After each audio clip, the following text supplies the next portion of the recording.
치수 기입과 관련된 내용 알아보도록 하겠습니다. 표면 거칠기부터 보도록 할게요. 축은 Y만 있는 경우도 있고요. X, Y가 같이 있는 경우도 있어요. 이렇게 편심축 같은 부분에 측면 부분은 X 거칠기가 들어가거든요. 그럴 경우에는 X, Y로 표시를 해주시면 되고요. 그렇지 않고 그냥 일반적인 축은 전부 다 Y로 해주시면 돼요. 요면 전부 다 Y로 해주시고 메인 표지의 거칠기도 Y로 끝내주시면 됩니다.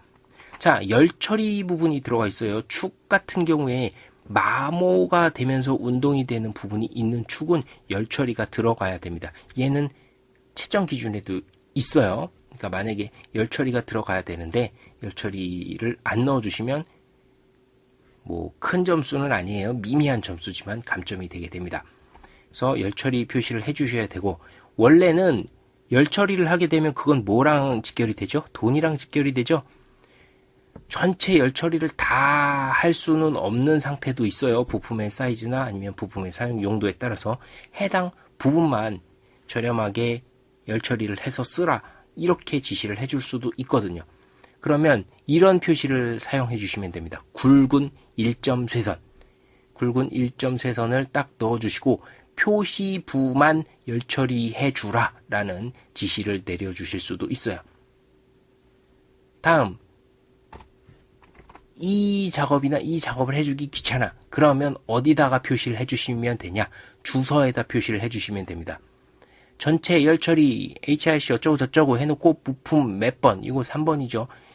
부품 3번 하면 해당 부품 3번 전체 열 처리해서 쓰라고 주서에 기입해 준 거니까 해당 열 처리에 대한 내용으로 감점당할 일은 없는 겁니다. 됐죠? 그래서 여러분들은 열 처리에 대한 표시를 해주실 때 총 3가지의 방식을 택해서 사용을 해주시면 되고요. 제일 무난한 건 이거죠. 전체 열 처리. 왜? 할 게 제일 적죠. 제일 적어요. 어차피 여러분들이 만든 부품 가지고 실제 가공하는 것도 아니고 이렇게 표시한다고 해서 돈이 더 드는 것도 아니에요. 시험에서는 그렇죠. 논리상으로 따지면. 그러니까 만약에 이것도 귀찮고 저것도 귀찮다 그럼 전체 열 처리로 처리를 해두셔도 무방하다, 이 말씀을 드립니다. 엄밀히 말하자면 표시부 전체 열 처리 이런 식으로 하셔야 정석이겠죠. 해당 부분, 요 부분만 전체 열 처리를 하라고 표시를 해주셔야 됩니다. 그럼 이 표시를 할 때는 어떻게 해주셔야 돼요?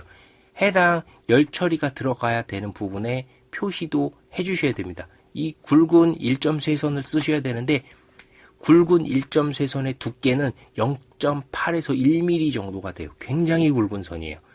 표시를 해주시면 돼요. 이런 식으로. 그런데 국가기술자격검정의 시험에서 가장 두꺼운 선이 뭐예요? 이 밖에 도각선이죠. 얘도 0.7mm 밖에 안 되거든요. 얘보다 더 두꺼운 선이에요. 0.8mm에서 1.0 정도의 두께가 되는 선으로 표시를 해주셔야 됩니다. 그러면 요게 있으면 요 레이어는 여러분들이 따로 만들어서 지정을 해주셔야 되겠죠. 그게 귀찮다? 도각선으로 그냥 해주셔야 되죠. 0.7mm나 0.8mm나 육안으로 식별 안 되죠. 잘. 편법입니다. 그거는. 그렇게 하는 거는.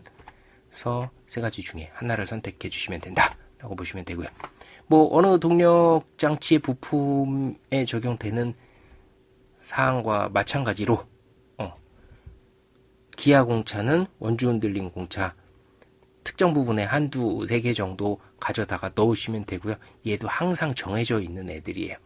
그냥 패키지로 요거 가져가 주시면 되겠습니다. 됐죠? 이제 치수 기입하면서 생길 수 있는 문제를 보도록 할게요. 이게 뭐냐 하면 표면 거칠기를 기입을 하다 보면 볼게요. 표면 거칠기를 기입해서 붙여요. 붙이는데 무슨 현상이 생겨요? 치수선과 겹치죠.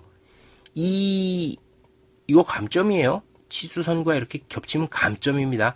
얘를 치수선을 치워주려고 하면 굉장히 복잡해요. 요거 편안하게 그냥 걷어주는 방법, 즉 표면 거칠기 기호 옆에 치수 보조선이 왔다 갔다 하지 않게끔 해주는 방법 알려드리도록 할게요.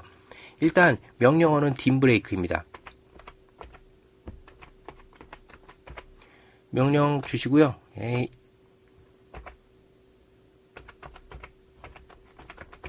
이렇게 주시고요.